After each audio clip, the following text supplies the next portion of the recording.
Paano kung walang maipakitang dokumento ang aking mga kausap? Alam mo, Attorney George, kung walang maipakitang dokumento yung kausap mo, iba na lang ang pag-usapan nyo,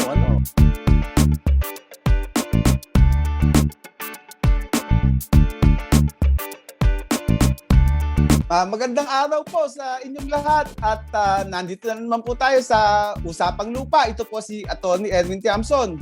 At ito naman po si Attorney George Katigbang.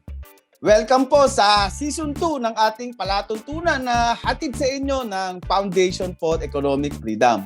Tama! Sa wakas, Sir Erwin, nagkakasama na ulit tayo dito sa Season 2. Mukhang mabigat ang mga topic natin sa Season 2. Tony Katigbak, ang pag-uusapan natin ngayong mga sumusunod na episode ay mga lokohan sa lupa.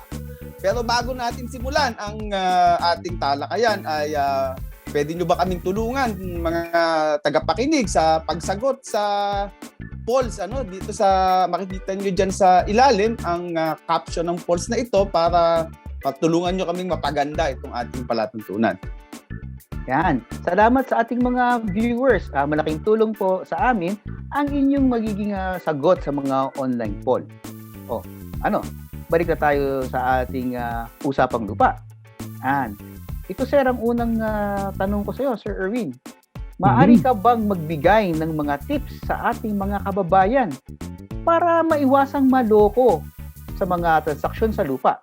At ano ba ang mga pinakamahalagang gawin sa mga tip na ito? Magandang tanong yan, Atty. Katigbak, Pero ito yung mga tip natin para huwag kang maloko sa lupa. Unang tip ko lang lagi dyan ay dapat kilalanin mo kung sino ba yung kausap mo. Kilala mo ba siya ng personal? Siya ba ay may-ari ng lupa o nagbebenta lang? Hanggat maaari, ang kausap mo dapat ay ang may-ari ng lupa. Kung hindi siya ang may-ari ng lupa, dapat busisiin mo ang taong ito. Ano bang kinalaman niya sa transaksyon na ito? Ang lupa bang ito ay pag-aari ng patay na o buhay pa? At ano ang kanyang motibasyon? Siya ba broker? Siya ba nangungumisyon? Malalaman mo sa mga sagot niya kung katiwa-tiwala ba ang tao na ito. Lalong-lalo ng mahalaga mong dapat intindihin ay alam ba niya yung sitwasyon ng lupa o parang sumasawsaw lang siya? Dapat natin tanungin ang mga naglalako sa lupa ng mga detalye, lalong-lalo na kung nilalako nila yung mga minanang lupa dahil kadalasan maraming problema dito. O kaya ay binubuyo ka lang niya para makaporsyento siya, hindi naman niya iniisip kung ano talaga ang katatayuan ng lupang ito. Ang bottom line nito, hanggat maaari, ang dapat natin kausap ay ang may-ari ng lupa. Attorney George, ano-ano naman dokumento ang maaari natin hingin upang makita kung totoo ang sinasabi ng iyong katransaksyon na nagbebenta ng lupa?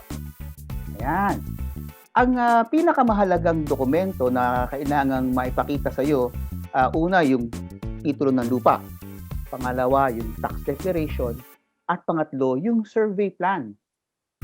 Anong mahalaga sa tatlong ito? Mahalaga na ang mga ito ay dapat nakapangalan sa iisang may-ari.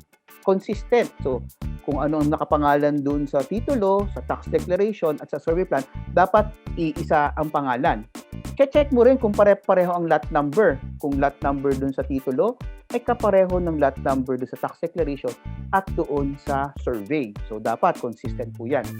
Ngayon, kung ang lupa ay hindi nakapangalan doon sa nagbebenta sa'yo o ang sinasabing may-ari to ay nasa pangalan ng ibang tao, naku, kung may iwasan mo, huwag mo na sanang patulan, huwag mo nang pansinin itong lupang ito.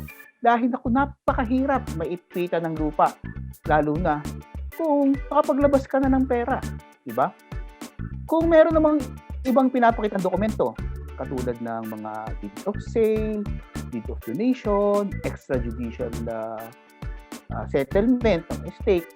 Yan. Ating tandaan, remember po natin na ang mga dokumento po ito ay hindi pa nakarehistro. Kaya maaari po ito ay magdulot ng problema o kasi mahaba po ang proseso. Marami pa po itong mga penalties.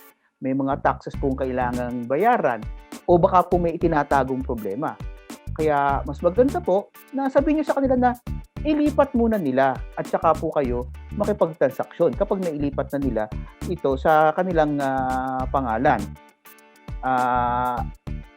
Isipin po natin na yung pong pag hindi po nakapangalan dun sa inyong kausap, baka hindi siya mismo ang may-ari o baka hindi talaga siya ang karapat-dapat na kausapin dun sa bentahan na yun.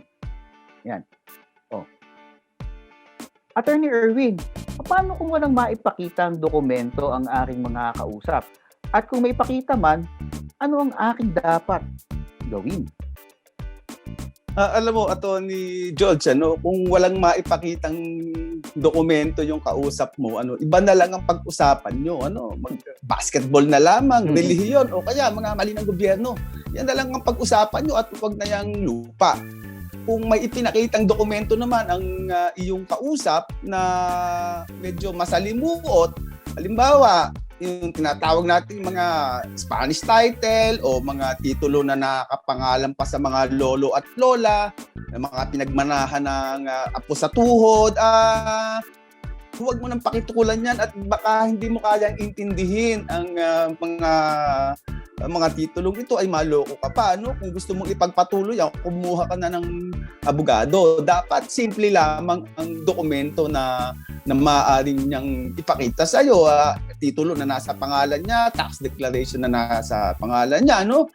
Bonus ito kung may salvay plan siya na nasa pangalan niya.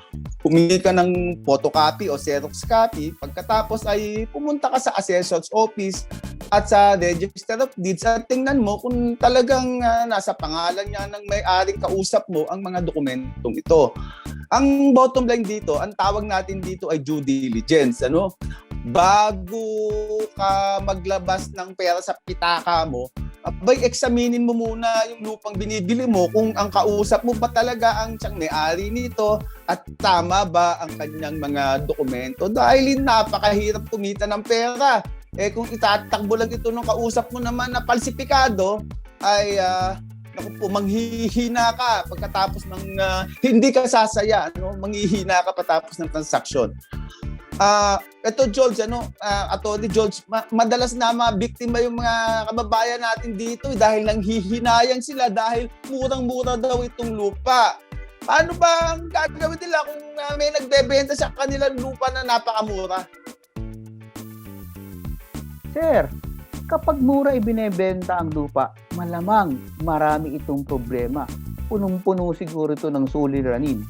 Parang sa palengke lang, di ba? Magtataka ka kung bakit murang benta. Tingnan mo, baka sakaling may itinatagong bulok sa ilalim. Kaya huwag po tayo manghinayang kung sa murang bentahan. Marami na pong natalo dyan. Marami na po tayo dyang naloko. Dahil nang hinayang, bumili ng mura. Kaya kailangan po dating maging mas mapagmadsid, mapagmatsyag, at mas masiyasat pa sa pagkakataong ito. Kailangan po natin talagang tingnan ng maayos, ng matindi kapag mura ang ibinebenta kasi baka po may tinatagong problema. Ganun pala ito ni George, hindi lahat ng mura ay maganda. Eto ngayon ang tanong ko sa iyo, Naku, saglit sir. Sumesenyas na si Direk. Mukhang ubos yung ating oras. Mukhang dito natin tatapusin ang episode na ito ng Usapang Lupa. May mga tanong pa naman sana ako, Hindi bale. Next episode na lang at patuloy nating tatalakayin ang mga usapan dito sa lupa, Ang next episode natin ay tungkol sa mga lokohan pa rin. tuloy-tuloy lang po tayo.